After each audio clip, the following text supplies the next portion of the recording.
What's up guys, my name is SnyperSama, but you can call me Sniper. Welcome back to the channel. In today's video, we have the Blackest Night armor set. This is thanks to Omega Planetes in Monster Hunter Wilds. Long story short, there was a collab between Monster Hunter Wilds and Final Fantasy XIV. And what we got was Omega. You guys know him, you guys hate him, or you love him. It's one or the other. Either you despise this monster or you absolutely love it. I personally am on the loving end of this because I think it is an awesome fight. But we got some really cool stuff from it. Most notably, we have the true Shadowbringer sword and the Bale armor.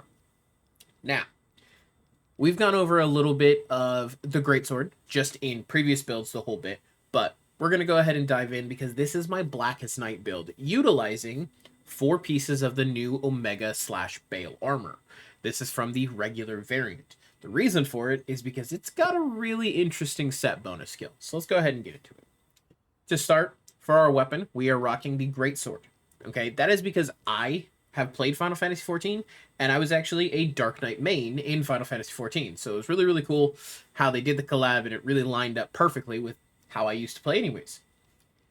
The thing about this armor is that you can use the skill that I'm going to showcase no matter what. It could be on any weapon, your choice. So I'm going to go ahead and showcase it on my true Omega sword, which is from the Savage, or as we know it in Monster Hunter Wilds, the tempered variant of Omega. Okay, we have Bale helmet, Bale chest, Bale arms, Bale waist, and the arch-tempered Uthduna Greaves with a secret charm. At least in my videos, you've seen this charm a lot. I love this charm. It is one of my absolute favorites. Monsters are getting tougher. You need a little more defense, and what better way to do it than to have critical elements, and especially against Omega, and defense boost. It's huge. Love it. And then I've been rocking the Mending Mantle a lot. This is obviously personal preference because this is no longer a showcase. This is no longer a, hey, this is how you're supposed to fight. This, da-da-da-da-da. No, this is just a good build, okay? So, now that we've gone over the weapons, the armor, let's go ahead and take a look at the decorations. Because I'm on Greatsword, we're rocking Focused, Dragon Jewel, a Dragon Jewel, and a Handicraft. Honestly, weapons don't really matter for this. The whole idea behind it is the 4-piece set bonus skill, the Blackest Night. So, for the armor, you're going to want these specific things. If you have a charm that has a level 1 armor slot, you're golden. You can do this perfectly, okay? I would recommend rocking a defense one if you have it, because you will see the bonuses that come from the set bonus. Okay, so we have Fur. The reason for this is going to give us resentment. Now you're probably asking, Sniper, why in the hell would I use resentment? Well, the way resentment works is you get increased attack if you have recoverable health. Recoverable health is the red bar that you get when you take a hit. Okay, it is the health that you will passively regenerate over time. Okay, having this leveled up all the way up to a max of 5, you get plus 25 raw attack. Typically, you wouldn't think anything of it because you're going to get hit and then you're going to heal. The thing with this armor set is, thanks to the Blackest Night skill, you don't really have to focus so much on that healing aspect because we have so many different perks that are passively offsetting that amount of damage that we took and healing it back. Okay, we have 1 Chain Jewel. This is just because Burst is a great perk to have. We have a Throttle Jewel for latent power. Okay, we have 1 Defense Jewel thanks to our defense talisman itself. We have level 5 defense boost, which is great. Then the big parts to this: 1 Recovery Jewel and 3 Medicine Jewels. Now the reason for this is because, as I'm going to showcase in just a moment, you get to use the set bonus. The set bonus is called the Blackest Night. Okay, we need recovery up and recovery speed for one major reason, and that's because when you activate the Blackest Night, you can see right there on my hotbar, you go into this bubble. This bubble is a parry, an invulnerable parry. Okay, basically what happens is you go down all the way to 1 HP.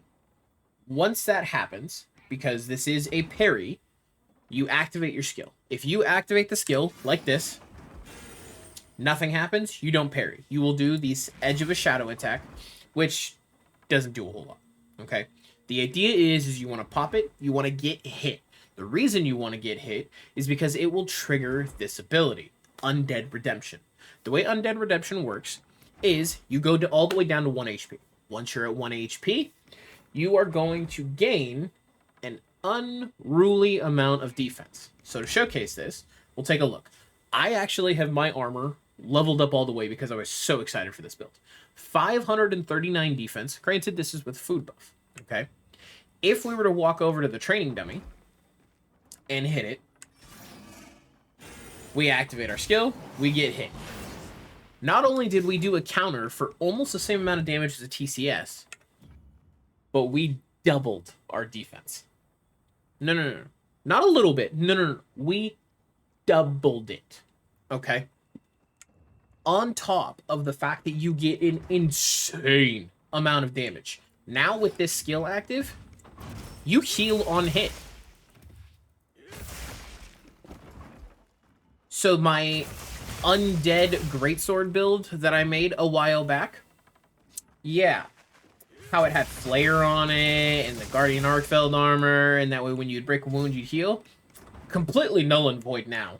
You can pretty much be immortal with this build. The cool thing about Blackest Night is that it's only on a 75-second cooldown, which means you can activate this relatively often, okay? So, the way this is gonna work, you activate your Blackest Night. You get hit. You lose all of your health, and then you follow back with whatever attacks you use. Not only do you heal on hit, but your defense is so abnormally high that even if you were to get hit by some of the toughest monsters in the game, you eat it. There's nothing that a monster can do to you when you have this going. You can still take damage from burn, you can still get stunned, you can still do all of that. However, as far as actually going, you have about 20 seconds where you just survive. And if you're playing with other people or support hunters and they happen to life powder you, you're basically unkillable. It's nigh impossible to die with this active, okay?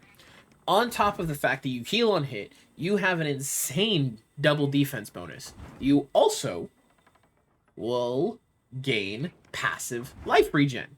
Even more so thanks to our recovery up and recovery speed. Okay, this is where it offsets. If you guys take a look, you lose all of your health. Okay, we already know that you lose all of your health, but you can see just naturally how fast I'm gaining it all back.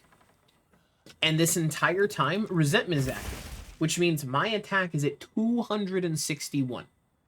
That's just activating one ability. I have over 1,000 defense, 256 attack now, okay? 30% affinity, 924 element. I've got good sharpness. Like, it's golden. This is such a cool set bonus skill. I absolutely love it. And it can seriously save you in a pinch. The caveat to this, it has a 75-second cooldown, and if your weapon is out, you can't just activate it. You have to put your weapon away. But if your weapon is out and you go and put it on your radial menu, you can activate it with no issues. So, to recap, this is insane. It's a ton of fun. And you can see, I'm healing through everything. Even the own sapping that I'm getting hit by with my greatsword. I'm healing through it all. I did tell you I was just going to showcase to you. You've seen me only use it on greatsword. Well, let's go ahead and swap to sword and shield. Okay? The effect still works. This is based off the armor. You will pull out a greatsword, you will hit the counter with greatsword, and then you'll be able to swap to your weapon of choice. You want to use Insect Glaive for this? Go for it. You want to use sword and shield? You want to use heavy bowgun, light bowgun? It literally does not matter. Because you can see 1,026 defense. This is so armor dependent that you can use it with anything, and it might actually be my new favorite way to play. It's so much fun, and it works just so well. So, ladies and gentlemen, if you guys are excited like I am that they did a Dark Knight crossover with Final Fantasy 14, let me know in the comments. That's going to do it for today's video. Don't forget to like, don't forget to comment, don't forget to subscribe, and I'll see all of you in the next one. Farewell.